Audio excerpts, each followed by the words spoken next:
I'm here today to talk about a precious soul who's no longer with us, my daughter-in-law Fern.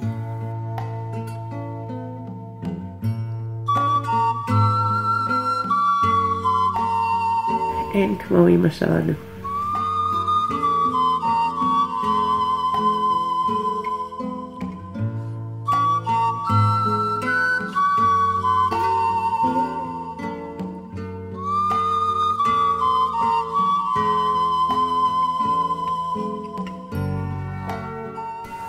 Love you, Mom, so much. An incredible, incredible Savta.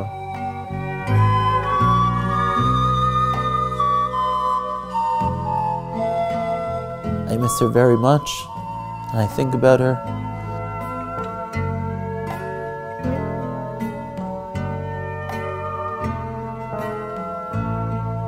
She was the absolute best. The best.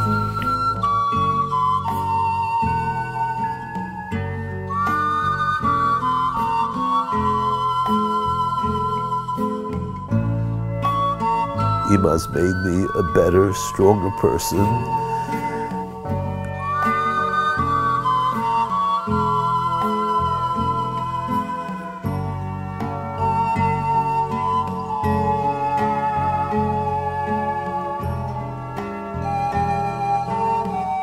Ima and I had a lot of laughs together.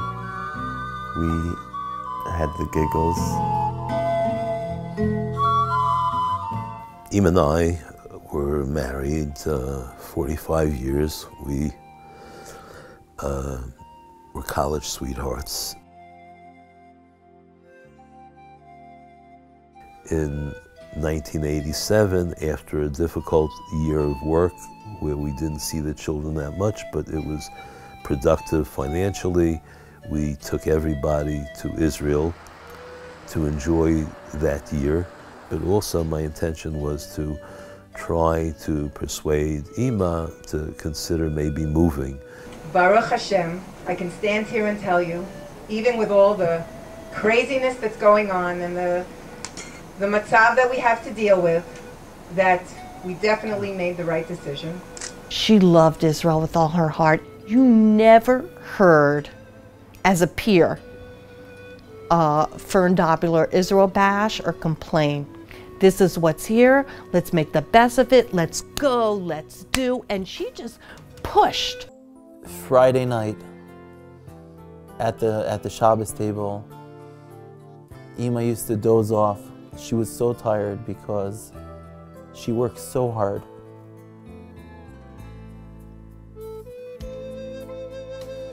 And I always felt so bad for her, that she had to work so hard. And she never complained. Unbelievable. We would be sitting on the couch talking, and very shortly after we would start to talk, she would either be dozing off or lay down and put her feet on my lap so that I could give her a massage, because her feet were always aching from running around, from doing all these things, from being so active.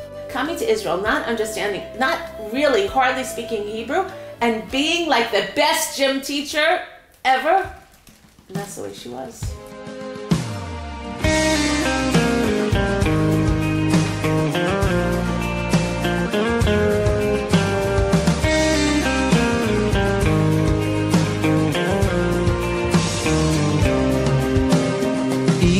לפני שעה קלה היינו רחוקים, עכשיו יש הקלה גדולה בוכים. היא הכניסה את זה שספורט זה לא רק לתעודה וזהו, כאילו היה לה, מדדים שלה לא היו מדדים מאוד לפי ציונים, לפי זה, אלא באמת שספורט זה חשוב לנו לחיים. אני פשוט זוכרת שהיה כיף בשיעורים, כאילו אתה בא לשיעור ספורט וכיף לך, ואירובי, והיא רוקדת איתנו ביחד, ורצים, אז היא רצה איתנו, כאילו, הייתה איתנו בספורט הזה, זה לא היה כאילו מורה כזה שכאילו אומרת, רוקדת איתנו, וכאילו נורא חיה את זה. There are great teachers around, I'm sure there are a million great teachers around. Ima was an unbelievably inspirational, legendary teacher. We're in the teacher's room in Openat Raya, and this is where I usually met Tzipi, and where we had our best conversations. היא קראה לכל אחת מיס. כאילו היא לא הייתה אומרת, כאילו נגיד, פנינה, אז היא הייתה אומרת מיס ריבלין, וזה נתן לכל אחת כאילו היא מיוחדת, כאילו היא גברת. הייתה פה דמות גדולה מאוד, שהרבה תורה אנחנו צריכים ללמוד ממנה. היא לימדה אותי את הדבר הכי חשוב שאתה אף פעם לא יודע מי יש מולך. Fern started her exercise class. I went, it must have been winter time, and it was just me in the miklat in Ashtar. And she said, okay, well, we'll just start the class. Nobody else came, and I had my own private class, and that's in my memory. I never could get over that. Beit El weddings, people from Beit El, and Fern would always be up there, you know, on the women's dance floor doing her aerobics dancing. It wasn't just like everyone danced around her. Everyone danced with her, followed her steps. It was like a kavua thing at these weddings that she would get up there at some point and just do her stuff, and we'd all get up there and do it with her. But she was like leading the whole thing, you know. Almost no one could keep up with your mother, but everyone tried their best to their ability to keep up with your mother, and that was so funny and fun and special, and added a lot to every simcha that I saw her do that. I used to call Ima as soon as I woke up. I used to call Ima when I was preparing breakfast. I used to call Ima when I was cooking. I used to call Ima when I was folding laundry. And I never tired of hearing her voice, and I never tired of hearing about what was going on her side. I don't have those phone calls anymore and the Skype. And when I took Liba Gitzel for the first time to camp this summer at age almost 3, and she had her camp knapsack on, and it was such a cute picture, and I took a picture of her, and I wanted to send it to Ima and show her, look at Liba Gitzel in a knapsack, my little baby's in a knapsack. And it hurts tremendously. The void is huge. It's a crater, and nobody can fill it. We were very fortunate to be able to have celebrated just a couple of weeks before our 45th anniversary.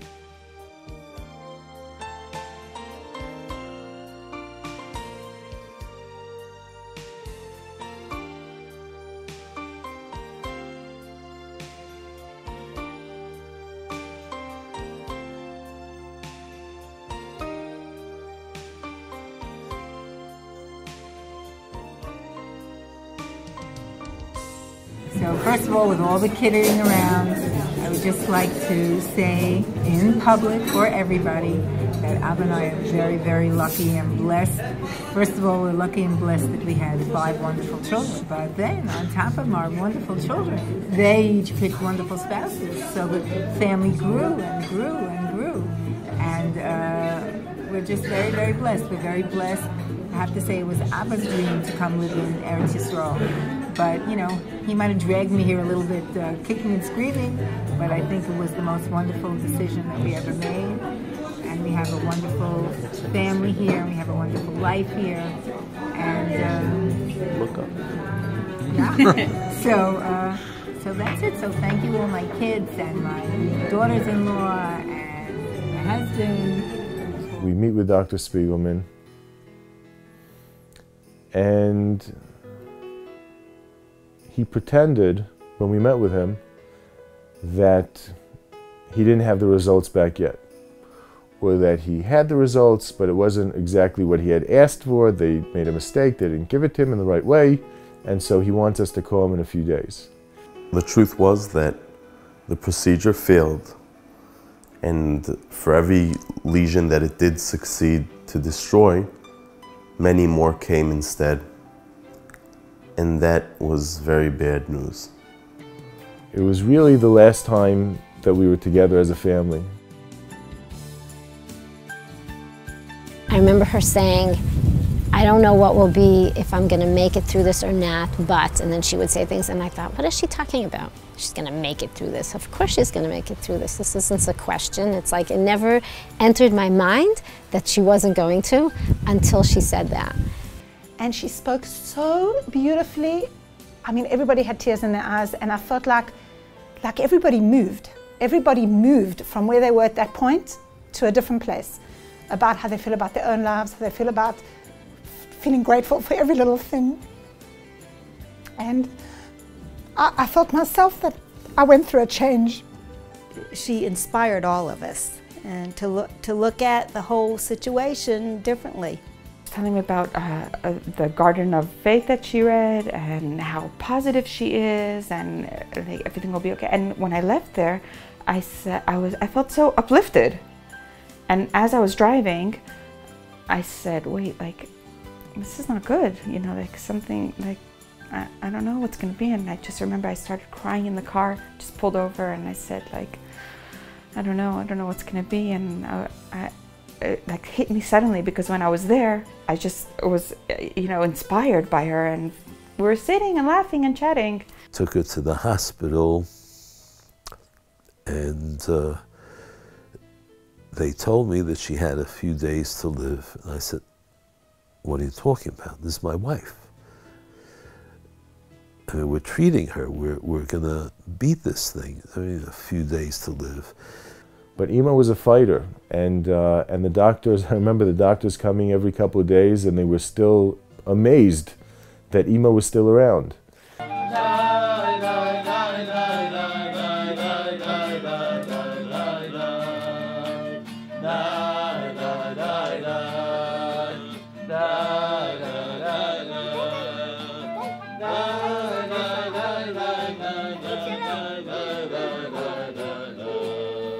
And then she came home, and she was in bed. And I saw her laying in bed. It wasn't Fern. It wasn't Fern. And the goal was that if we keep on getting her stronger, we can lower the dosage of steroids. And if we lower the dosage enough, then we'll get to a point where she can take the immunotherapy again, which is, again, the only possible way to solve the cancer. And we said, look, Dr. Lotem, she's home for already 10 days. It seems she's getting slightly stronger. But we can't get it below 8 milligrams of steroids. Can you do the immunotherapy on 8 milligrams of steroids?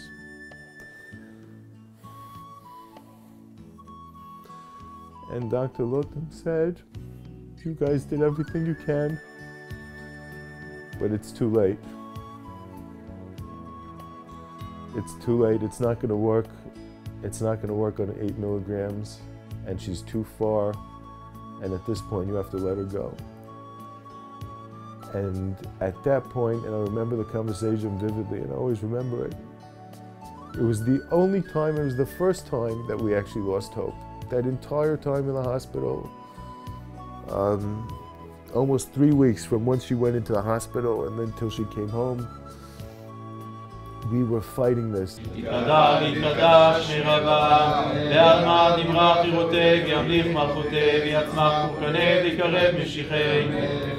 Today we just did our last Kaddish. It's been 11 months since Ima passed.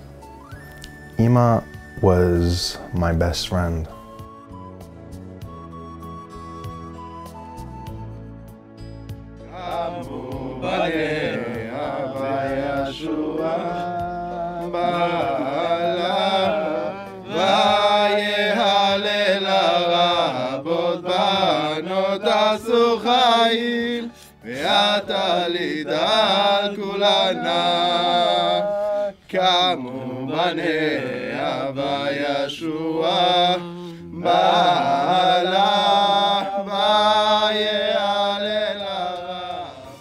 If I could say something to her now, I would say, first of all, thank you for 45 years of being the best wife, of giving more than 150% all the time, of not being demanding, of being wonderful at everything that you do.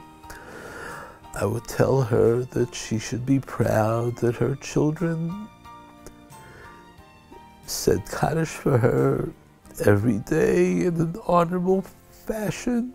And now, let's see how the children can pick up and learn from the way she treated life, the way she lived her life. She was a wonderful soul.